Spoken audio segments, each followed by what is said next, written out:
Part 1. The Sinister Call. They say everyone encounters something unexplainable at least once in their life. Perhaps it's just a trick of the mind or a strange coincidence.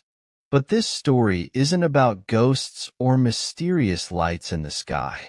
It's about reality, one that, in a split second, becomes a living nightmare. My name is John, and this happened to me not so long ago. Just a few months back, my life was typical.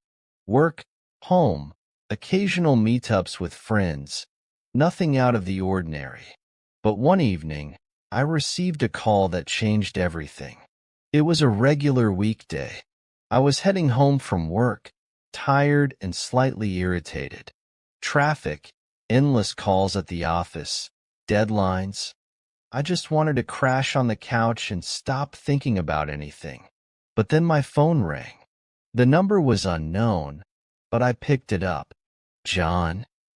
The voice on the other end was female, and it sounded strange. Hoarse, as if she had been crying. Yes, this is John. Who is this? I replied, feeling a strange unease rising in me. You need to help me. Her voice trembled, and then the line went dead. I froze, staring at the phone. That wasn't just a strange call. Something about it sent a chill down my spine. Who could this be? How did she know my name? And why did she suddenly hang up?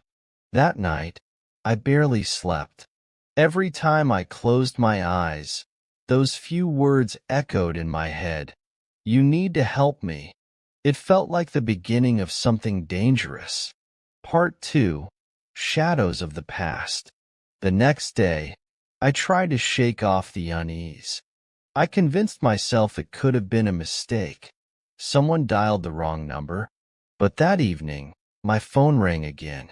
I looked at the screen and immediately recognized the number. Something inside me warned me not to answer, but I did it anyway. John, please listen to me. It was the same voice. Female, but calmer this time, though still carrying an undercurrent of fear. Who are you? What do you want from me? I tried to keep my voice steady, but anxiety was already creeping in. They're watching me. Her words felt like a death sentence. And if you don't help me, they'll find you too. Who's they? What are you trying to tell me? I shouted into the phone, but the call had already been disconnected. That evening, I decided I couldn't ignore this anymore.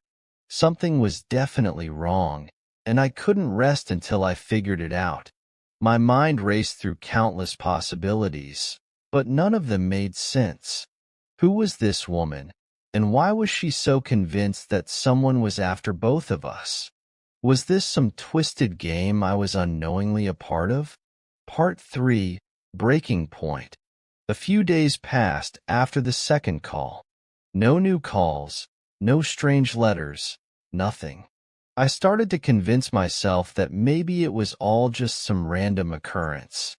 Maybe the problem had resolved itself. But the anxiety never left me. On the 5th day, just as I began to believe it was all behind me, my phone rang again. It was the same number. I answered almost automatically, as if I'd been expecting it. John, they're close. You need to meet me. Her voice was panicked. Meet you? Who are you? What's going on? I couldn't contain my frustration any longer. Meet me tomorrow at 7 p.m. in the park on the corner of West Street. Don't be late. And once again, the line went dead. I stood there, not knowing what to do next. Meeting a stranger who had been terrifying me for days sounded reckless. But something in her voice, in the urgency of her words, told me this wasn't a joke.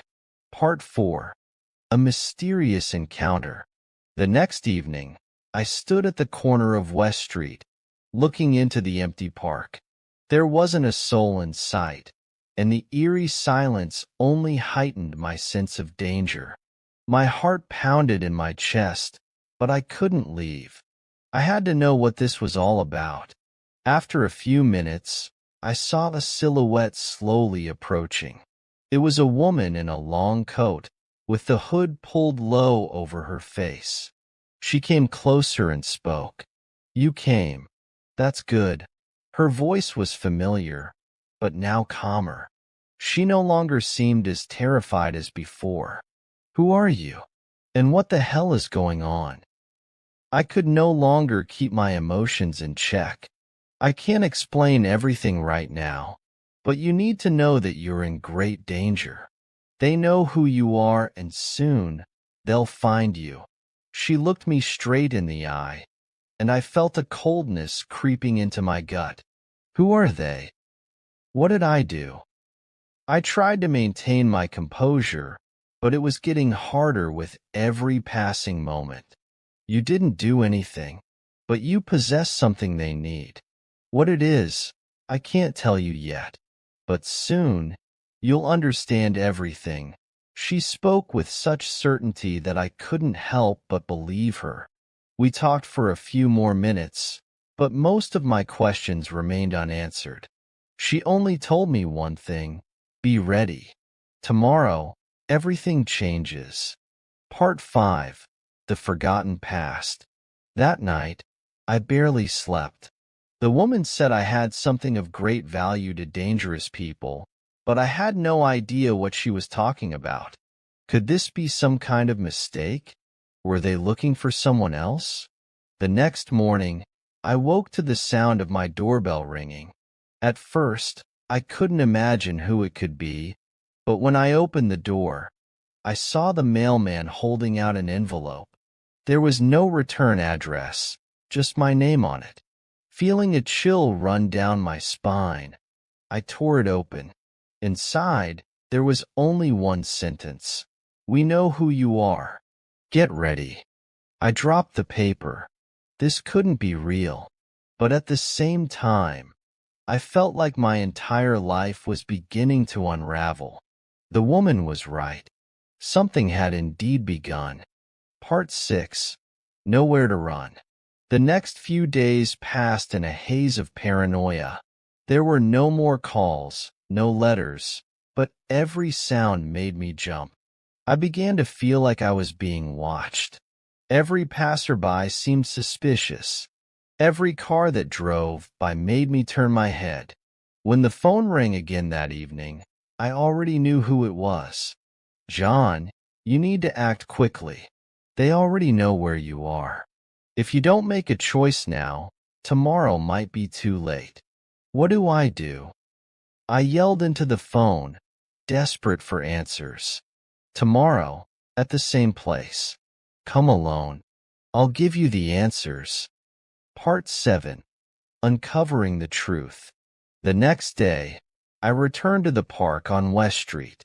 This time, there was no fear, just a desperate need to understand what was happening. The woman was there again, but this time, her eyes were cold. She handed me a photograph, and I held it in my hands, feeling memories that I had long buried start to surface. It was as if a wall that had grown between me and that other world, where these people existed, was finally beginning to crack. What happened? Why don't I remember? I asked, trying to piece together the fragments. "You were part of something dangerous, something no one was ever supposed to know about. All of you agreed to erase your memories. You accepted it to protect yourself and everyone involved. But they've found you again because they've recovered parts of their memories. Now, they want more than just the memories. They want you." She spoke quietly, almost as if afraid someone would hear. "What kind of operation was it?" I felt tension gripping me harder and harder. My hands trembled as I tried to grasp the situation. "It's about money and power, John. You all got involved in a game that was too dangerous. Now, they don't just want the memories. They want you, and all the information you still carry deep in your subconscious. That information is the key to their success. She looked into my eyes, and I felt the weight of her words. Suddenly, everything began to make sense. Something clicked inside me, and flashes of the past started to flood in. I remembered being part of something secret with the people in that photo. Huge sums of money, shady deals, connections to corrupt officials. But the worst part? We all knew the risks. We knew it could cost us our lives. And then we decided to forget. I had agreed to it, thinking I could escape the danger. But the past has a way of coming back. Part 8. Into the depths of the past. For a moment, I thought I saw something move behind the trees. A silhouette, perhaps just a trick of the fading light. But it was enough to send my heart racing. My breath caught in my throat as I strained to see if there was someone, or something, lurking just beyond the path. "Who are they?" I asked, my voice a strained whisper. "You keep talking about them, but I still don't know who they are." "They're not just one group or one person," she said, her voice almost a whisper. "They're a network, powerful, connected, and ruthless. The kind of people who make others disappear without a trace. You cross them once, even if you don't remember it, but they never forget." I swallowed hard, feeling the cold pit of dread growing inside me. These weren't ordinary enemies. They were something far more dangerous, and I was at the center of their hunt. "You were part of a group," she continued, "a group that tried to bring them down, to expose their secrets. But things went wrong, terribly wrong. People died. The only way you and a few others survived was by erasing those memories, by pretending it never happened. But now it's all coming back, and they want to make sure you don't remember." I took a step back, feeling the weight of her words crash down on me. It was hard to breathe. The air felt thick with tension. Suddenly, I was no longer just a victim of someone else's pursuit. I was the key to everything, and I had no idea how to handle it.